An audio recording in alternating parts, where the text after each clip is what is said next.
भगवान श्री कृष्ण के चरणों में कोटि वंदन प्रणाम। वसुदेव सुतम देवम कंस चारूणमर्दनम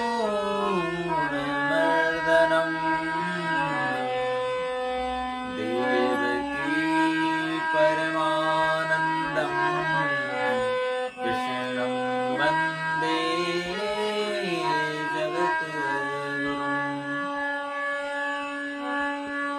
भगवान श्री विराट पुरुष के चरणों में प्रणाम करते हुए आज हम गीता श्रीमद् भगवत गीता के 10वें श्लोक पर चर्चा करेंगे। उस क्रम में पहुंचे हैं जिसमें सर्वप्रथम गीता जी में संजय धृतराष्ट्र को सारे कुरुक्षेत्र का वृतांत सुना रहे हैं और वह वृतांत किस तरीके से सुनाते हैं, जैसे कि सामने धृतराष्ट्र के एक दृश्य चल रहा हो, इस प्रकार से उसे समझ रहे हैं। जिसमें अभी तक हमने सुना है कि भगवान श्री कृष्ण अर्जुन को उपदेश देने जा रहे हैं, जिसमें दुर्योधन का यहाँ पर स्थान चल रहा है। दुर्योधन अपने सेना नायकों को पांडवों की सेना के विषय में बताता है और उनकी सेना की विशेषता बताते हुए और अपनी सेना की भी विशेषता आचार्य द्रोण को गिना रहा। इसके बाद अभी दुर्योधन अपने सेना नायक पितामह भीष्म के पास पहुंचा और उनसे कहता है, जाकर के क्या कहता है कि हे भगवान, अपर्याप्तम तदस्माकं बलमभिमाभिरक्षितम् पर्याप्तं त्वदमेतेषां बलमभिमाभिरक्षितम् अपर्याप्तम तद अस्माकं।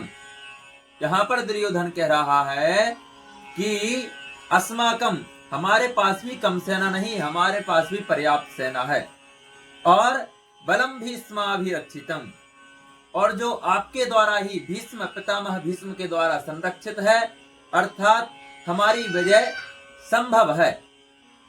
फिर दूसरी ओर ले जाता है, पर्याप्तम त्वदमेतेषां बलम भीमाभिरक्षितम्, और पांडवों की जो सेना है वह भीम के द्वारा रक्षित की जा रही है। पांडवों की सेना भीम के संरक्षण में संरक्षित है।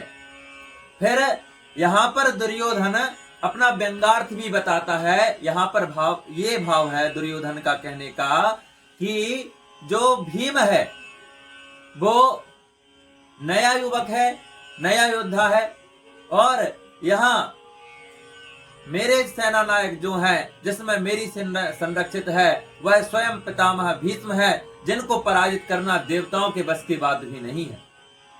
अर्थात निश्चित रूप से हमारी विजय होगी, ऐसा दुर्योधन का भाव है और वह अपने पितामह भीष्म से कहता है।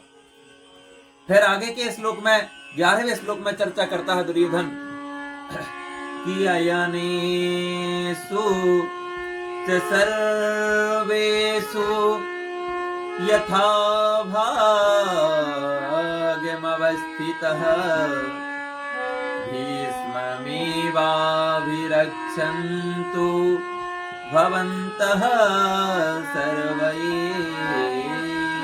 हि। अब यहाँ दुर्योधन ने विचार किया कि मैं अपने पितामह भीष्म के विषय में सम्मुख बोल रहा हूं, लेकिन इसका मतलब कोई ये ना समझ ले कि वो अन्य योद्धाओं को महत्व नहीं दे रहा है। इस प्रकार से दुर्योधन की यहाँ कूटनीति के ढंग से वह अपनी सेना का समर्थन करते हुए, उत्साह बढ़ाते हुए और उनको प्रेरित कर रहा है कि निश्चित रूप से मेरी विजय सिद्ध है, आप मेरे समर्थन में ही रहें। तब क्या कहता है कि अयनेषु च सर्वेषु, जितने आप योद्धा हैं वह सभी यथा भागम अवस्थितः, यथा भाग जो आपको स्थान दिया गया है सेना नायक के द्वारा, उस स्थान पर जाकर के और भीष्ममेवाभिरक्षन्तु, पितामह भीष्म की रक्षा करें, उनका ध्यान रखें, उनका अनुसरण करें। भवन्तः सर्व एव हि, यह आप सभी का कार्य है। इसलिए वह कूटनीतिक ढंग से यह कहना चाहता है कि कहीं कोई इस प्रकार का विचार अपने मन में ना लाए कि हम भी तो योद्धा हैं, हमें कहीं दुर्योधन कम महत्व तो नहीं दे रहा, और ऐसा विचार आने पर उसकी सेना में मतभेद हो सकता है। इसलिए इन शब्दों को कह करके दुर्योधन ने सभी को एक समूह में स्थान दे दिया। जय श्री कृष्ण, जय श्री राधे।